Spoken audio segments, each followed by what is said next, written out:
I think from the very beginning, the kind of founding guide with Quakerism was George Fox in 17th century England, and he was really struck by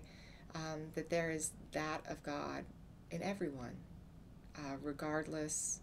of gender or race or economic status. Quite a revolutionary thought in many circles. In that initial phase, that did not necessarily translate to being anti-slavery, but it did very quickly become a discomfort with the institution of slavery. So you'll see in the earliest years a strong concern for making sure that people that were in positions of lesser power being enslaved or otherwise through structures in a position of vulnerability, that they were not being unduly taken advantage of, that their humanity was being recognized,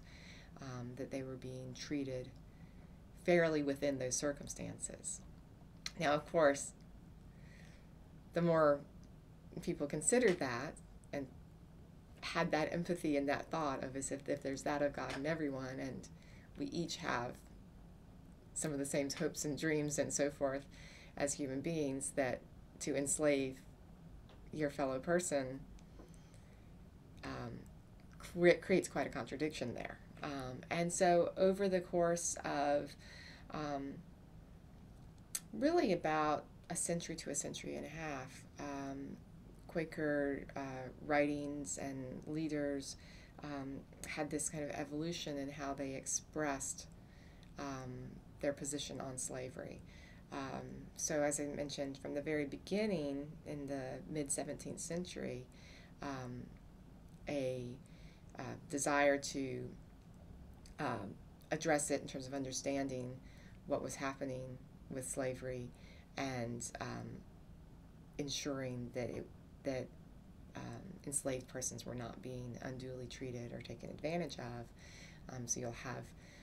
evidence of George Fox visiting with slaveholders in Barbados and locations and expressing that desire. And early, there's a practice of queries that continues today in the discipline of many of the yearly meetings, the kind of broader organizations of friends. The queries will often ask questions of individual members and of their corporate community on are you treating your fellow human beings and recognizing that of God in them, and other types of testimonies that are considered central to the faith. And as people began thinking about that, it led a growing number to come out not just uncomfortable with slavery, but actually becoming anti-slavery advocates, some as outright abolitionists, others as more gradual, working through political endeavors to gradually bring an end to slavery. Well, I think when I work with someone coming in,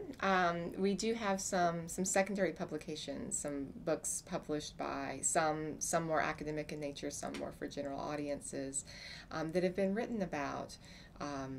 Quakers, some more broad studies, and others local histories about Quaker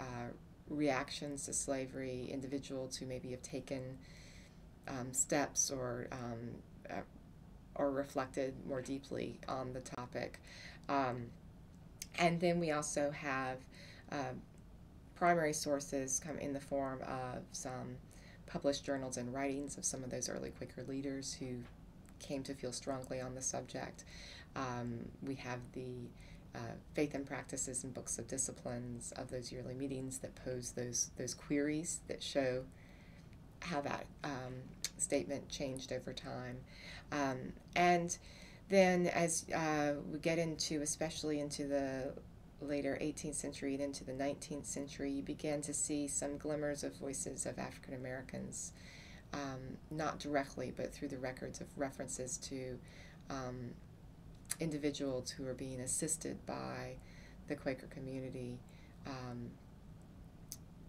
in North Carolina and other locations. Some are free blacks who are, with changing laws, wanting to get to new areas where they can live in freedom, and gaining assistance through friends with that. Others are, as I mentioned, kind of more institutional responses of the corporate body of the yearly meeting sending petitions or discussing sending letters to legislators, recommending changes, and also the process of those friends meetings divesting themselves of direct